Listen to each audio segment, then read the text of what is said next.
வணக்கம் students, welcome to 4G Silver Academy Tamil. இந்த வீடியோவில் என்ன தெரிஞ்சுக்க போகிறீங்கன்னா, நெக்ஸ்ட் தியரம் தான் உங்களுக்கு சொல்லித்தர போகிறேன். பாருங்கள். ஃபஸ்ட்டு ஸ்டேட்மெண்ட் பார்த்துடலாம். If L is accepted by NFA with empty transitions or epsilon transitions, then L is accepted by NFA without empty transitions. இதோட மீனிங் என்னென்னா, இப்போது எல்லுன்னு ஒரு செட் இருக்குது. எல்லுன்னு ஒரு செட்டு, அதுக்குள்ளே ஒரு சிம்பிள்ஸ்லாம் இருக்குது, எலமெண்ட்ஸ். எல் வந்து என்எஃப்ஏ, அதாவது நான் டிட்டர்மினிஸ்டிக் ஃபைனைட் ஆட்டோமேட்டா மூலயமா அக்செப்ட் பண்ணப்பட்டுச்சுன்னா அந்த செட், அது மட்டும் இல்லாமல் அதில் வந்து எம்டி டிரான்சிஷன்ஸ்லாம் இருக்கலாம். எம்டி டிரான்சிஷன்ஸ்னால் என்னதுன்னா, எந்த ஒரு ஸ்ட்ரிங்கு, அந்த ஸ்ட்ரிங்கே இல்லாமல் அடுத்த ஸ்டேட்டுக்கு போகும், காலியாக இருக்கும். ஓகேங்களா, எம்டியாக இருக்கும் ஸ்ட்ரிங்கு.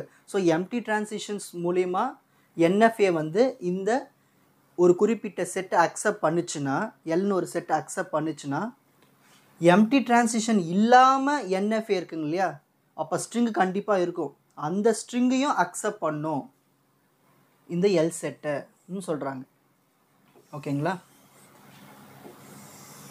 ஸோ ஒரு எல் செட் வந்து என்எஃப்ஏ வித் எம்டி டிரான்சிஷன் மூலிமா அக்செப்ட் பண்ணிச்சுன்னா, வித்தவுட் எம்டி டிரான்சாக்ஷன்ஸ் மூலிமாவும் இந்த என்எஃப்ஏ வந்து இந்த எல் செட்டை அக்செப்ட் பண்ணும்னு இந்த ஸ்டேட்மெண்ட்டை நம்ம ப்ரூவ் பண்ணி காட்ட போகிறோம் இண்டக்ஷன் மெத்தட் மூலிமா.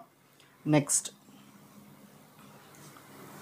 ஃபஸ்ட் இது நம்ம பார்க்க போகிறது என்எஃப்ஏ தான். ஸோ ஃபஸ்ட் நம்ம என்ன பண்ண போகிறோம்னா, ஒரு என்எஃப்ஏ எடுத்துக்க போகிறோம். NFA with empty transitions, epsilon transition சொல்லலாம், எம்டி டிரான்சிஷன் கூட சொல்லலாம். ஸோ ஃபஸ்ட்டு நான் வந்து ஒரு என்எஃப்ஏ எடுத்துக்கிறேன். அந்த என்எஃப்ஏல உங்களுக்கு ஏற்கனவே சொல்லி கொடுத்துட்டேன் பேசிக்ஸில் definition. M is equal to Q summation delta Q0 F.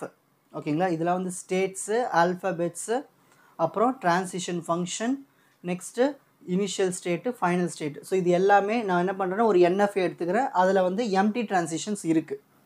அதாவது ஒரு ஸ்டேட்லேருந்து இன்னொரு ஸ்டேட்டுக்கு போகும்போது எந்த ஒரு ஸ்ட்ரிங்கு எதுவுமே இல்லாமலே ஜம்ப் ஆகும், ஸ்டேட் போகும். அதான் எம்டி டிரான்சிஷன்ஸ். இப்போ NFA with empty transitions define பண்ணியாச்சு.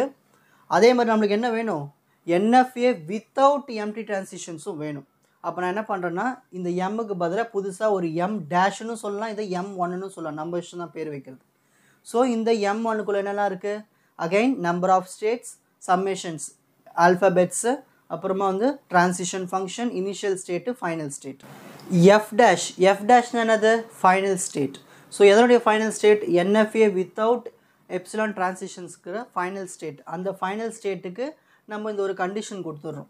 என்ன கண்டிஷன்னா, if epsilon closure of Q0 contains a state of F, அதாவது இந்த எம்டி க்ளோஷர், இந்த இனிஷியல் ஸ்டேட்டு தான் வந்து ஃபைனல் ஸ்டேட்டாக இருக்கும்பொழுது நம்ம இந்த எஃப் டேஷ்க்கு இதை யூஸ் பண்ணணும்னு சொல்கிறாங்க. இந்த ஃபார்முலா யூஸ் பண்ணிக்கணும். அதாவது எஃப் யூனியன், இந்த எஃப்ஐயும் இந்த Q0வையும் நம்ம யூனியன் பண்ணிக்கணும்.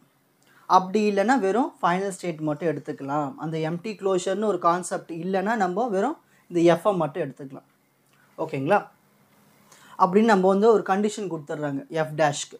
ஸோ ஃபஸ்ட்டு இந்த பேஜில் நம்ம என்ன தெரிஞ்சுக்கிறோம், என்எஃப்ஏ வித் எம்டி டிரான்சிஷனுக்கு ஒரு டெஃபினேஷன் கொடுத்தாச்சு, கன்ஸ்ட்ரக்ட் பண்ணியாச்சு. என்எஃப்ஏ வித்தவுட் எம்டி டிரான்சிஷன்ஸ்க்கும் ஒரு டெஃபினேஷன் கொடுத்தாச்சு, எடுத்துக்கிட்டாச்சு. ஓகேங்களா, நெக்ஸ்ட் இப்போ இண்டக்ஷன் மெத்தட் மூலிமா நம்ம வந்து எதெல்லாம் சேமு எதெல்லாம் டிஃப்ரெண்ட்டுன்னு நம்ம வந்து ஃபஸ்ட்டு சூஸ் பண்ணிக்கணும். இங்கே பாருங்கள், இது என்னது, இது டெல்டா டேஷ்னு சொல்லலாம், டெல்டா 1ன்னு சொல்லலாம். இது டெல்டா கேப், இது டெல்டா கேப். நல்லா கவனிங்க. First NFA with empty transitions, அதை நம்ம வந்து எம்ன்னு எடுத்தோம். அப்போனா அங்கே வந்து டெல்டா இருக்குது. அப்போது அங்கே வந்து டேஷ் போடலைன்னா இந்த இடத்துல எம்டி டிரான்சிஷன்ஸ் இருக்குதுன்னு அர்த்தம். அப்போது இதில் வந்து எம்டி டிரான்சிஷன்ஸ் இருக்குது, எப்சிலான் டிரான்சிஷன்ஸ் இருக்குது. அப்போ கண்டிப்பாக அங்கே வந்து ஒரு எம்டி ஸ்ட்ரிங் வந்து மூவ் ஆகுது. இதில் வந்து without empty transitions, without epsilon transition. ஓகேங்களா, இவங்க ரெண்டு பேருக்குமே புதுசாக வந்து ஒரு டிரான்சிஷன் ஃபங்க்ஷன் ஒன்று கொடுக்குறோம். அதான் டெல்டா கேப். அதுக்குள்ளே வந்து எல்லா பாத்தினுடைய ஸ்டேட்ஸுமே இருக்கும். ஓகேங்களா? அது நம்ம ஸ்டார்டிங்கில் சொல்லிடுறோம். எது வித்தவுட் எப்சிலான் டிரான்சிஷனும் நம்ம எடுத்துக்கிற அந்த புது டிரான்சிஷன் ஃபங்க்ஷனும் சேமாக இருக்குன்னு ஒரு இண்டக்ஷன். அப்புறமா epsilon delta and delta cap இவங்க ரெண்டு பேருமே டிஃப்ரெண்ட்டுன்னு சொல்லிடுறோம். இந்த மாதிரி ரெண்டு வெவ்வேறு கான்செப்டை எடுத்துக்கிறோம் இண்டக்ஷனில். ஸோ இங்கே டேஷ் போடலை, அதனால் எப்சிலான் டிரான்சிஷன். டேஷ் போட்டுச்சுன்னா இங்கே வித்தவுட் எப்சிலான் டிரான்சிஷன். இவங்க வந்து ஒரு புது டிரான்சிஷன் ஃபங்க்ஷன், அதுக்குள்ளே எல்லா பாத்தினுடைய ஸ்டேட்ஸ் எல்லாமே இருக்கும். ஸோ நம்ம இதை சொல்லியாச்சு இண்டக்ஷன். இதை தான் நம்ம ப்ரூவ் பண்ணி காட்ட போகிறோன்னு ஒரு ஐடியா கொடுத்துருக்கோம். இப்போ நான் எக்ஸுன்னு ஒரு ஸ்ட்ரிங் எடுத்துக்கிறேன். இப்போது ஃபங்க்ஷன் எழுத போகிறேன். டெல்டா டேஷ் இந்த ஃபங்க்ஷன் தான் எடுத்துக்க போகிறேன். டெல்டா டேஷ் அதில் ஸ்டார்டிங் ஸ்டேட் வந்து Q0. ஸ்டார்டிங் ஸ்டேட் எப்பயுமே Q0. ஓகேங்களா? அதுக்கப்புறமா என்ன பண்ணுது, ஒரு எக்ஸ்ன்னு ஒன்று அக்செப்ட் பண்ணி அடுத்த ஸ்டேட்டுக்கு போகுது, ஃபைனல் ஸ்டேட்டுக்கு. அப்போது Q0ன்னு ஒரு இனிஷியல் ஸ்டேட்டு, எக்ஸ்ன்னு ஒரு ஸ்ட்ரிங்கை வாங்கிக்குது. அதுக்கப்புறமா என்ன பண்ணுது, அது வந்து இன்னொரு புது ஃபங்க்ஷன்லேயும் ஒரு புது டிரான்சிஷன் ஃபங்க்ஷன் அதே தான் இருக்க போகுது. Q0, X ரெண்டுமே சேம்னு நம்ம ப்ரூவ் பண்ணி காட்டணும். இந்த சேம்னு இருக்குது இல்லையா, அதை தான் நம்ம இப்படி எழுதியிருக்கோம் ஈக்குவேஷன் ஃபார்மேட்டில். ஓகேங்களா? So delta dash starting state நம்ம எடுத்துக்கிற ஒரு ஸ்ட்ரிங்கு. அதே தான் இங்கேயும் டெல்டா கேப்லேயும் என்ன தான் வரும், அதே சேம் ஸ்டார்டிங் ஸ்டேட் தான் வரும், அதே ஸ்ட்ரிங் தான் வரும்னு சேம்னு சொல்கிறோம். அதை நம்ம வந்து ப்ரூவ் பண்ணி காட்டணும். சரி, இப்போ இந்த ஸ்டேட்மெண்ட் வந்து ட்ரூ இல்லை. எப்போ நம்ம எடுத்துக்கிற எக்ஸ் வேல்யூ வந்து எம்டி டிரான்சிஷனாக இருந்துச்சுன்னா. கரெக்டு தானே? இந்த டெல்டா டேஷ்னா என்னது, அங்கே வந்து எம்டி டிரான்சிஷனே இல்லைன்னு அர்த்தம். அதுக்கு தான் நம்ம இங்கே வந்து சேம்னு ப்ரூவ் பண்ணி காமிச்சிருக்கோம், சொல்லியிருக்கோம். சரி, அப்போ இந்த ஸ்டேட்மெண்ட் எப்போ தப்பாக போகலாம்? அப்போ கண்டிப்பாக எக்ஸில் வந்து ஒரு ஈனது ஒரு எம்டி ஸ்ட்ரிங் காலியாக இருந்துச்சுன்னா, எம்டி ஸ்ட்ரிங் இருந்துச்சுன்னா அப்போது இந்த ஸ்டேட்மெண்ட் தப்புன்னு நம்ம சொல்கிறோம். அப்படி ஸ்டேட்மெண்ட் தப்பாக இருந்தால் அப்போ புதுசாக ஃபங்க்ஷன் எப்படி இருக்கும், டெல்டா டேஷ் Q0 இந்த எக்ஸுக்கு பதில் ஈன்னு இருக்கும். இந்த எக்ஸுக்கு பதில் என்ன இருக்கும், ஈனதுன்னா அது எப்சிலான்னு சொல்லணும், எம்டி ஸ்ட்ரிங்னு சொல்லணும். அப்போ கண்டிப்பாக என்ன இருக்குது, இதில் ஃபைனல் ஸ்டேட்னு ஒன்று இருக்காது, வெறும் அந்த Q0 மட்டும்தான் இருக்கும். அண்ட் டெல்டா கேப் Q0, இருந்தாலும் என்ன வரும், இங்கே க்ளோஷர் வந்துடும், எம்டி ஸ்ட்ரிங் வந்துடும், க்ளோஷர். ஸோ Q0 தான் இருக்கும்னு சொல்கிறோம். புரியுதுங்களா? இந்த ஸ்டேட்மெண்ட் வந்து இதுக்கு, இந்த ஸ்டேட்மெண்ட் தப்பாக இருந்துச்சுன்னா கண்டிப்பாக அங்கே என்ன இருக்குன்னு அர்த்தம், எம்டி டிரான்சிஷன் இருக்கணும். அப்போ எம்டி டிரான்சிஷன் இருந்தால் அதுக்கு என்ன கண்டிஷன் எழுதிடணும், அவ்வளோதான். ஓகேங்களா? நெக்ஸ்ட் புரியலனா திரும்ப பேக்வேர்ட் பண்ணி வீடியோவை பாருங்கள். ஓகேங்களா? சரி, ஃபர்ஸ்ட் இப்போ ஒரு இண்டக்ஷனாலே நம்ம ஒரு பேசிக் ஸ்டெப் எடுத்துப்போம். பேசிஸ் என்ன, பேஸ் கண்டிப்பாக ஒரு ஸ்ட்ரிங் இருக்குது, அந்த ஸ்ட்ரிங்கில் கண்டிப்பாக ஏதோ ஒரு வேல்யூ, ஒரு சிம்பிள் இருக்குது, அதுக்கு நம்ம எக்ஸ் வேல்யூ 1ன்னு எடுத்துக்கணும். So X is a simple whose values A. ஓகேங்களா? நான் எக்ஸ் வந்து ஒரு சிம்பிள், அதோட வேல்யூ ஏன்னு எடுத்துக்கிறேன். அப்போது திரும்பவும் நம்மளுக்கு ஃபங்க்ஷன் என்ன வரும், டெல்டா டேஷ் ஸ்டார்டிங் ஸ்டேட்டு. இங்கே எப்பயுமே எக்ஸ் தானே வரும், அந்த எக்ஸ் தான் நான் என்ன எடுத்துக்கிட்டேன், இப்போ வேல்யூவா ஏன்னு எடுத்துக்கிட்டேன். அப்போது இங்கே எக்ஸுக்கு பதிலாக ஏ இருந்தாலும் அப்போ கண்டிப்பாக இங்கே என்ன தான் இருக்கும், ஏ தான் இருக்கும்னு நம்ம ஒரு பேஸ் ஸ்டெப்பு எடுத்துக்கிறோம். இப்போ இண்டக்ஷன் ஸ்டெப் மூலயமா ப்ரூவ் பண்ணி காட்ட போகிறோம். இப்போ நான் என்ன பண்ண போகிறேன்னா, இந்த எக்ஸுக்கு பதிலாக WAன்னு ஒரு ஸ்ட்ரிங்கை எடுத்துக்க போகிறேன். X equal to WA. அந்த WAயில் இந்த ஏ வந்து நான் எடுத்துக்கிற இந்த ஆல்ஃபபெட்டுக்குள்ளே இருக்குது. ஓகேங்களா? அதெல்லாம் நம்ம ஸ்டார்டிங்கில் சொல்லிடுறோம். ஒன்றும் இல்லை, இந்த ஏக்கு பதிலாக இங்கே WAன்னு போடுங்க, அவ்வளோதான். So delta dash Q0 initial state நான் எடுத்துக்க போகிற புது ஸ்ட்ரிங்கு ஈக்குவல் டு, இது ஒரு ப்ராப்பர்ட்டி. என்ன ப்ராப்பர்ட்டினா, இந்த மாதிரி நம்ம பிரித்து எழுதலாம். இந்த மாதிரி மல்டிபிள்ஸ் இருந்தால் பிரித்து எழுதலாம். எப்படி எழுதலாம், டெல்டா டேஷ் Q0, Wன்னு ஒன்று எழுதலாம். அப்புறமா அகைன் டெல்டா டேஷ் போட்டு இந்த ஏவை எடுத்து தனியாக எழுதிக்கலாம். ஓகேங்களா? இப்போ அடுத்ததான் என்ன பண்ண போகிறேன்னா, நான் ஏற்கனவே சொல்லிட்டேன், என்ன சொன்னேன், டெல்டா டேஷ் Q0, A. அதை எப்படி எழுதலாம், டெல்டா கேப் Q0, Aன்னு எழுதலாம். இங்கே ஏக்கு பதிலாக இங்கே Wன்னு இருக்குது. அப்போ இந்த டெல்டா டேஷ் நான் டெல்டா கேப்னு மாற்றிக்கலாமா? ஓகேங்களா? அப்போது இங்கே என்ன இருக்கோ இதுக்கு இதை இப்படி எழுதலாம், சப்ஸ்டியூட் பண்ணலாம். இங்கே வந்து ஏக்கு பதிலாக W நம்ம எழுத போகிறோம். அப்போது இதுக்கு பதிலாக இந்த ஃபங்க்ஷன் எடுத்து இங்கே எழுதும். ஸோ டெல்டா கேப் Q0 இந்த டபிள்யூக்கு பதிலாக இந்த ஏக்கு பதிலாக இங்கே டபிள்யூ அப்படியே எழுதுறோம். ஓகேங்களா? சரி, இந்த டெல்டா டேஷ் என்னவா மாறிடுச்சு? இப்போது டெல்டா கேப்பாக மாறிடுச்சுங்களா? இப்போ அடுத்த ஸ்டெப் பாருங்கள். இங்கே டெல்டா டேஷ் வந்துச்சு, இப்போ டெல்டா கேப், இந்தமாரி ரெண்டுமே வந்துருச்சுங்க இல்லையா? இதை நம்ம என்ன பண்ண போகிறோன்னா, ஒரு தியரம் ஒன்று இருக்குது.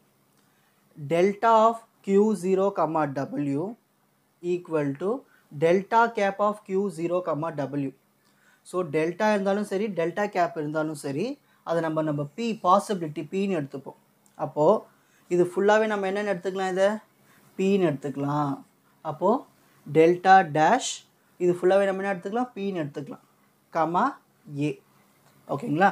ஸோ இப்போ நம்ம என்ன பண்ண போகிறோன்னா, இது வரைக்கும் கண்டுபிடிச்சோம் இல்லையா? இதை வந்து நம்ம ப்ரூவ் பண்ணி காட்ட போகிறோம். எப்படி ப்ரூவ் பண்ண போகிறோன்னா, delta dash of P comma ஏவை ஒரு புது டிரான்சிஷன் ஃபங்க்ஷன் டெல்டா கேப் போட்டு இங்கே பிக்கு பதிலாக இங்கே வந்து ஸ்டார்டிங் ஸ்டேட்டு Q0 கமா நம்ம எடுத்துக்கிட்ட ஸ்ட்ரிங் என்னது? WA. இந்த WAவை இங்கே வந்து ப்ரூவ் பண்ணி காட்ட போகிறோம். இதை எடுத்து இதை ப்ரூவ் பண்ணி காட்ட போகிறோம். அதான் அடுத்தது ஸ்டெப்பு. ஓகேங்களா? திரும்பவும் நம்ம எடுத்து எழுதியாச்சு பாருங்கள். டெல்டா டேஷ் பி கமா ஏ. ஸோ இதுமாரி பி கமா ஏன்னு சொல்லும் போது இதை வந்து நம்ம யூனியன்னு சொல்லுவோம். இது இங்கே பாருங்கள், நான் எடுத்துக்கிற அந்த Qன்னு ஒரு ஸ்டேட் வந்து இந்த பிக்குள்ளே தான் இருக்குதுன்னு சொல்லிடுறேன். டெல்டா டேஷ் ஆஃப் இந்த பி, அந்த Q எதுக்குள்ளே இருக்குது? பிக்குள்ளே தான் இருக்குது. அப்போ நம்ம இங்கே Qன்னு எழுதிக்கலாம். ஏ ஈக்குவல் டு சேம், இந்த டெல்டா டேஷ் எப்பவுமே எதுக்கு ஈக்குவலாக இருக்கும்? டெல்டா கேப்புக்கும் ஈக்குவல் தான். அதே இந்த ஃபங்க்ஷன் அப்படியே எடுத்து இங்கே எழுதுகிறேன். இந்த டேஷுக்கு பதிலாக இங்கே கேப் போடுறேன். ஏன்னா ரெண்டுமே சேம்னு நம்ம ஸ்டார்டிங்கில் சொல்லியாச்சு. இப்போ இதுக்கப்புறமா இந்த ஸ்டெப்பு புரியுதுங்களா? என்ன ஸ்டெப்பு? இப்போது டெல்டா கேப், அப்புறம் delta cap Q0, W, A. இது எங்கேருந்து எழுதுனேன் நான்? இதை ஸ்டார்டிங்கில் WAன்னு எழுதுனங்க இல்லையா? இதை எடுத்து இங்கே எழுதிக்கிறோம். ஏன் அதை எடுத்து எழுதுகிறோம்? ஏன்னா நம்ம ரெண்டுமே ஈக்குவல்னு சொல்லியாச்சு. அதை எடுத்து இங்கே எழுதியாச்சு. ஓகேங்களா? ஸோ இந்த Q, Aவை தான் நம்ம பிரித்தாச்சு. Initial state WA. இப்போது இது பிரிஞ்சு இருக்கிறது நம்ம ஒன்று சேர்க்கறதுக்கு என்ன பண்ணலாம்? ரெண்டுமே காமனாக இருக்குங்களா? Delta cap. ஸோ ஒரு டெல்டா கேப் போட்டு இனிஷியல் ஸ்டேட்டு இந்த ரெண்டு ஸ்ட்ரிங்கையும் ஜாயின் பண்ணி இங்கே எழுதுங்க, WA. நம்ம ஸ்டார்டிங்கில் சொல்லியாச்சு X ஈக்குவல் டு WA. எக்ஸும் WAவும் சேம்னு சொல்லியாச்சு. அப்போது WAக்கு பதிலாக என்ன எழுதலாம்? இங்கே எக்ஸ்ன்னு எழுதலாம். அப்போது ப்ரூவ் பண்ணியாச்சு பாருங்கள். ஸோ ஒரு டெல்டா டேஷ் ஆஃப் ஒரு இனிஷியல் ஸ்டேட்டு எக்ஸ்ன்னு இருந்துச்சுன்னா கண்டிப்பாக நம்ம புது டிரான்சிஷன் ஃபங்க்ஷன் என்ன பண்ணோம்? அதே இனிஷியல் ஸ்டேட்டுக்கு அந்த எக்ஸையும் அக்செப்ட் பண்ணிக்கும். எம்டி டிரான்சிஷன் இருந்தாலும் சரி இல்லைனாலும் சரி அக்செப்ட் பண்ணிக்கணும். நம்ம ப்ரூவ் பண்ணி காமிக்கணும். இவ்வளோ தான் இந்த ப்ரூஃபை. நீங்கள் பொறுமையாக அதை ரிப்பீட்டடாக எழுதி பார்க்கணும். ஸோ உங்களுக்கு புரியலனா வீடியோவை பேக்வேர்ட் பண்ணி பொறுமையாக கவனிங்க. ஏன்னா இது உங்களுக்கு புதுசாக இருக்கும், உங்களுக்கு படிக்கிறதுக்கு இது கஷ்டமாக தான் இருக்கும். ஒன்ஸ் நீங்கள் புரிஞ்சிட்டிங்கன்னா அப்படியே அந்த ஃப்ளோ வந்துடும் ஈஸியாக. ஓகேங்களா? So first screenshot time. First statement எழுதணும். எல்என் ஒரு செட்டு என்எஃப்ஏவோட எம்டி டிரான்சிஷன் அக்செப்ட் பண்ணிருச்சுன்னா அதே எல் செட் வந்து என்எஃப்ஏல வித்தவுட் எம்டி டிரான்சிஷன்லையும் அக்செப்ட் பண்ணணும். அப்புறம் என்எஃப்ஏ வித் எப்சிலான் டிரான்சிஷனுக்கு ஒரு டெஃபினேஷன், என்எஃப்ஏ வித்தவுட் எப்சிலான் டிரான்சிஷனுக்கு ஒரு டெஃபினேஷன் எழுதணும். அதில் எம்டி அதாவது ஃபைனல் ஸ்டேட் என்னன்னு நம்ம கண்டிஷன் எழுதணும். நெக்ஸ்ட் இண்டக்ஷன் மெத்தட் மூலயமா நம்ம எது சேம் எது டிஃப்ரெண்ட்னு சொல்லணும். ஒரு ஸ்ட்ரிங் எடுத்துக்கணும். அப்புறமா அந்த ஸ்ட்ரிங் வந்து தப்பு, இந்த ஸ்டேட்மெண்ட் இந்த டெஃபினேஷன் தப்புன்னு சொல்கிறதுக்கு ஒரு கண்டிஷன் எழுதணும். நெக்ஸ்ட் என்ன பேஸ் ஸ்டெப்பு அதை எடுத்துக்கணும். இண்டக்ஷன் ஸ்டெப் மூலயமா ஒரு ஸ்ட்ரிங் எடுத்துக்கணும் WA. அதை நம்ம வந்து ஸ்ப்ளிட் பண்ணி ப்ராப்பர்ட்டிஸ்லாம் யூஸ் பண்ணி ப்ரூவ் பண்ணி காட்டணும். நெக்ஸ்ட் ஸோ நம்ம யூனியன் அந்த நமக்கு எடுத்துக்கிற அந்த Qன்னு ஒன்று வந்து P ஸ்டேட்டுக்குள்ளே தான் இருக்குது, அந்த பாசிபிலிட்டிஸ்குள்ளே தான் இருக்குதுன்னு சொல்லிவிட்டு அப்புறமா அந்த WA ஸ்ட்ரிங்கை நம்ம பிரித்து சேர்த்து நம்ம ப்ரூவ் பண்ணி காட்டிடணும். ஸோ இவ்வளவு தான் எம்டி டிரான்சிஷன்ஸ்.